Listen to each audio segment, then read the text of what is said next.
we have come together here with all these institutions that play one role or another to give you updates on what is it that we have done in order to ensure that the elections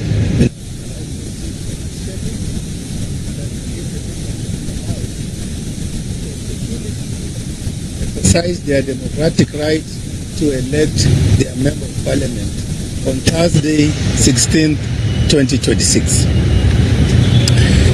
The Commission therefore wishes to inform the nation that all preparations for the by-election scheduled for Thursday, the 16th of July, 2026, to fill the position of Member of National Assembly for Kalou constituency in Nyandarua County are progressing as scheduled.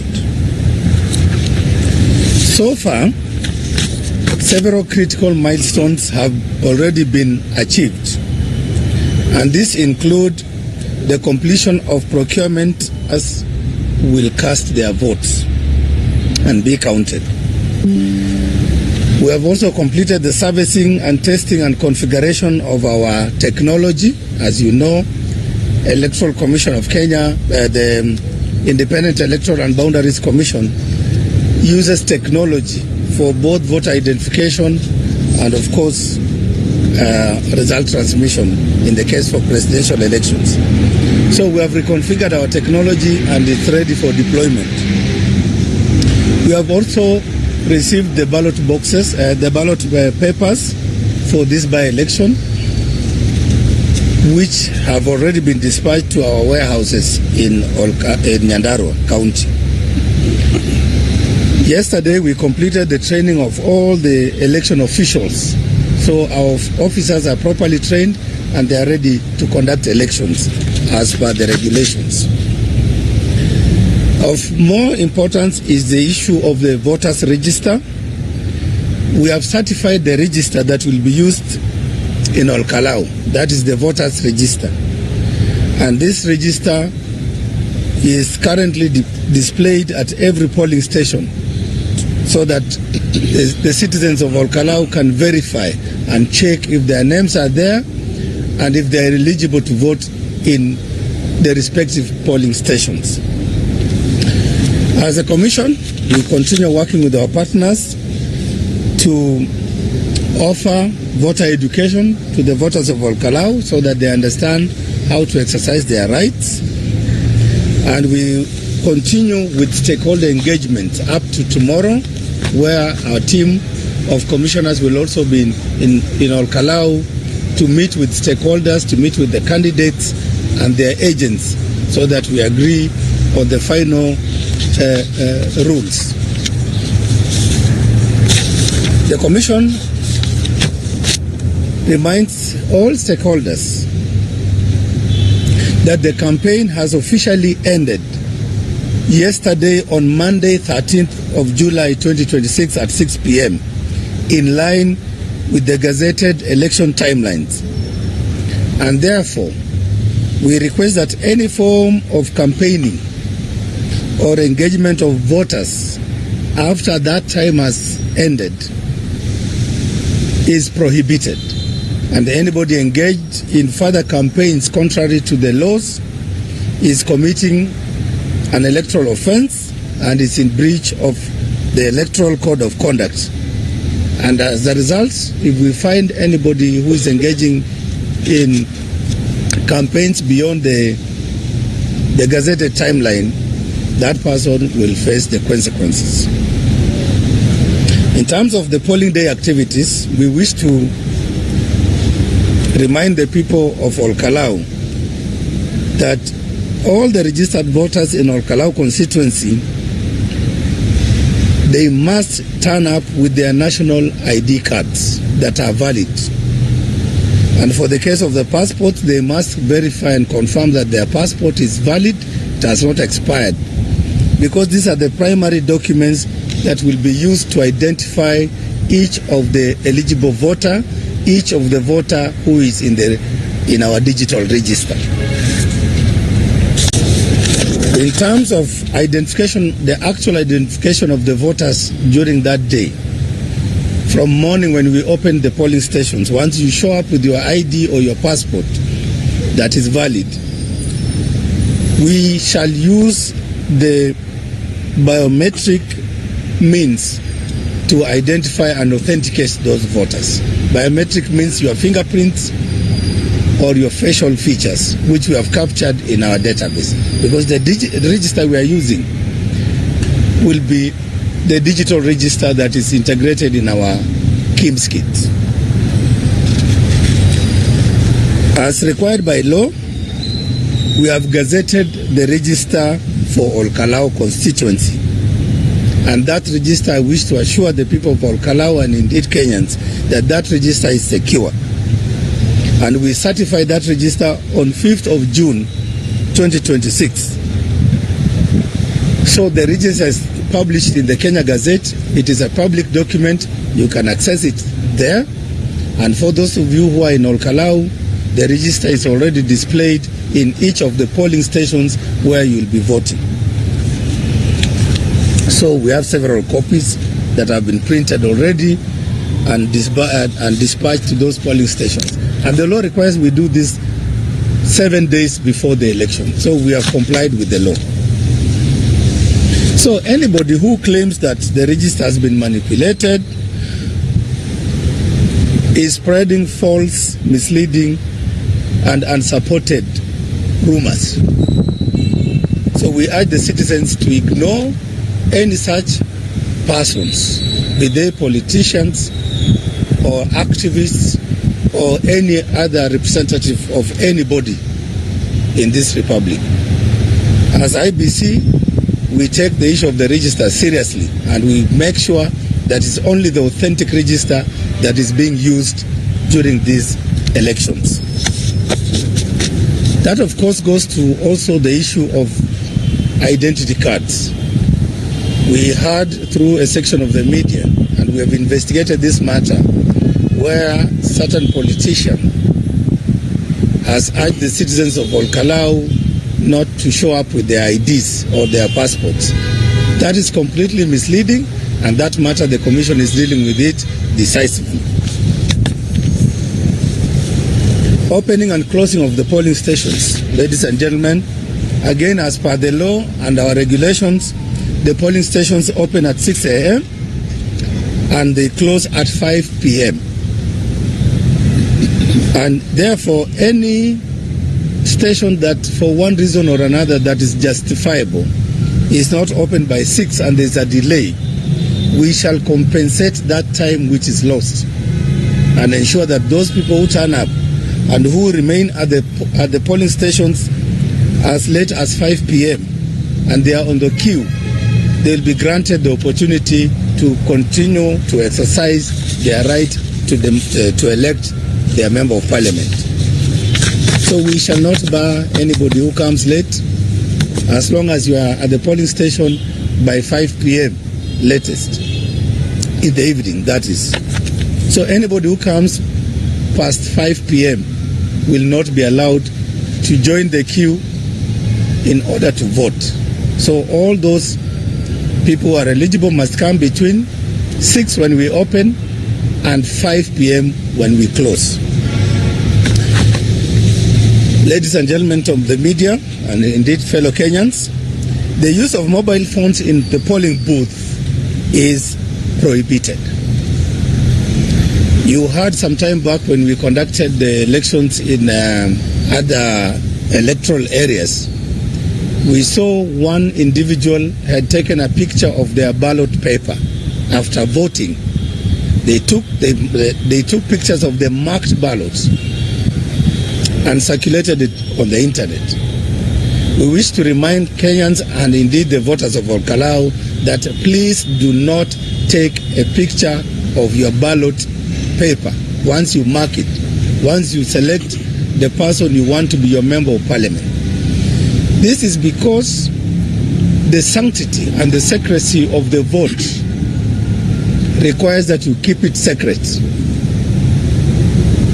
That's why it's very, very important that we facilitate you to vote by way of secret ballot. So it will defeat the purpose if you again make that ballot public and it is against Section 7 of the Election Offences Act. You shall actually be prosecuted, and if you are found guilty, you will pay a fine a fine of up to 1 million Kenya shillings. So we need to tell Kenyans this matter is very serious. Besides that 1 million Kenya shillings, the offending party can also be imprisoned for a term of not exceeding 3 years for a simple act of taking a picture of your vote, either to show allegiance to whoever you are voting for or for some other benefit. I don't know what motivates people to expose who they voted for. So that is discouraged, it is prohibited, it's against the law, and it has consequences. In terms of assisted voters, you know, in some instances, we have those voters who for one reason or another are not able to go through the voting process, and they require special assistance, be they people with disability or some form of illiteracy. The law allows that those voters can be assisted by a person of their choice. So nobody should force anybody to be assisted.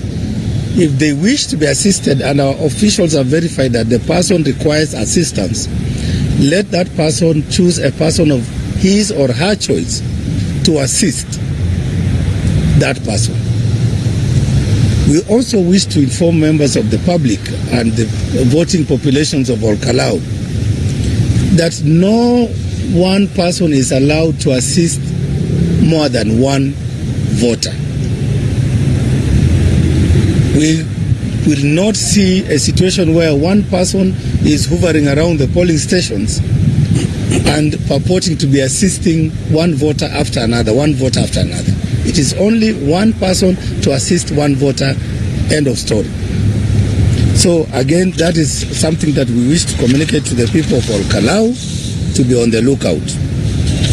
In terms of accreditation of agents and conducting and the conduct of anybody within the polling stations, and indeed our constituency tallying center, each participating political party or candidate is entitled to appoint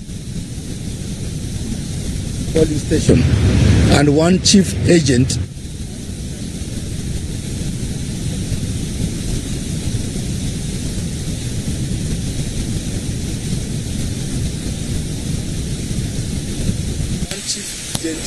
at the tallying center.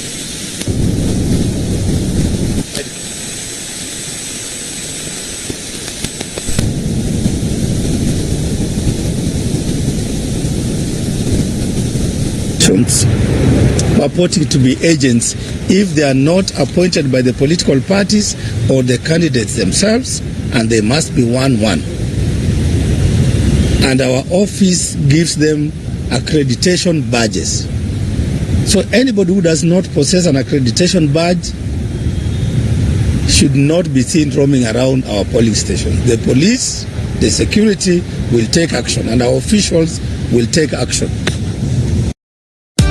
Style as sweet as they are. Discover the cutest, softest outfits, crafted for comfort. Trendy looks from just 230 shillings. Grab yours today. Hurry, limited units only.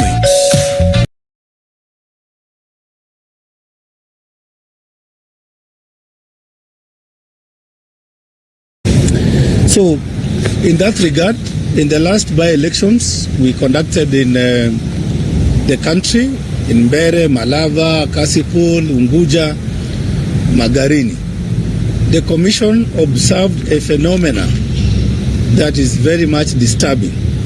There are some Kenyans, whether politicians or non-politicians, who purport to behave like super agents.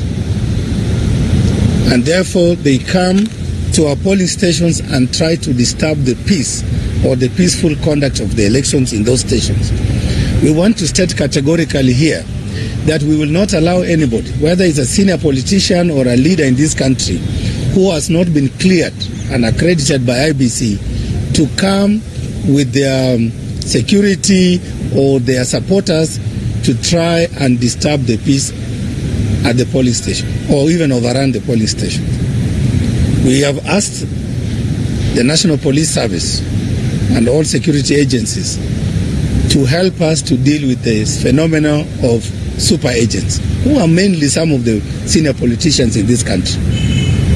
So we will not like to see that happening in Kalou, and should it happen, we will take decisive action against those individuals. We also wish to remind that the public and members of the various political parties and supporters of the respective candidates that we shall not admit any person who is wearing a badge, clothing or symbol or any other item signifying support for a political party or candidate. The campaigns, as we have said, the campaign period ended yesterday at 6 p.m. So we do not expect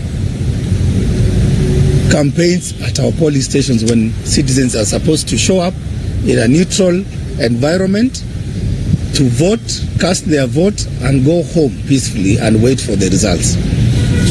So anybody who is seen in party colors or paraphernalia should be sent away from our polling stations, which should remain neutral from 6 up to 5 when we close. We also remind the voters that once you cast your vote, please exit the polling station immediately, and to allow other voters who are queuing the opportunity to also exercise their right to cast their vote and elect their leaders. So once you vote, please go home. Go to your comfort of your home or your farm or your shop and wait for the process to complete at 5. Once we close, the counting will begin in front of all the accredited agents and the candidates themselves. So the order at the polling station, the commission wishes to remind all stakeholders of the following legal provisions regarding the order at the polling stations. The presiding officer is responsible for conducting the elections at the polling station and maintaining law and order at the polling station throughout the process.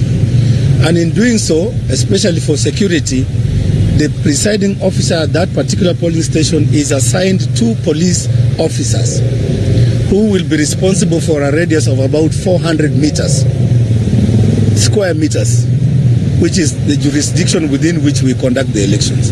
And therefore, the police officers assigned to the presiding officer maintain law and order. And therefore, we urge the voters in Kalou to ensure that they respect our polling stations, they respect our officers, and that they follow their instructions on how to conduct themselves while they are within the polling stations. And therefore, within the polling station, anybody who is engaging in disorderly conduct or fails to comply with lawful instructions of the presiding officer will be ordered to leave the precincts, and necessary actions will be taken to discourage such kind of conduct. We have, in each of the polling stations, we have put the rules there on display. So we urge the citizens and the voters of Kalou to read, to familiarize themselves with those rules, and make sure they adhere with those rules.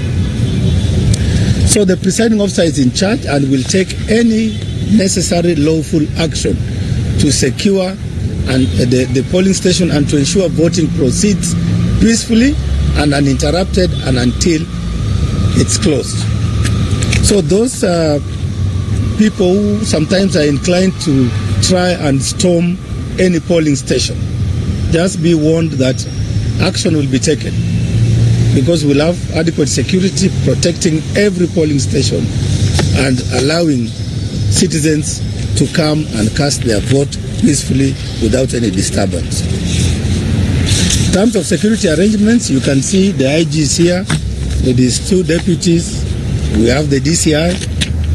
They will speak more about the security arrangements for this, to secure the elections, to ensure that there is peace, there is tranquility, and the voters of Kalou exercise their rights peacefully to elect their leaders. So, as a commission, I would like to thank the close collaboration we've had with the National Police with other commissions present here, including National Cohesion and Integration Commission, to ensure that we make all the necessary arrangements, including security, so that the by-election in Kalou succeeds.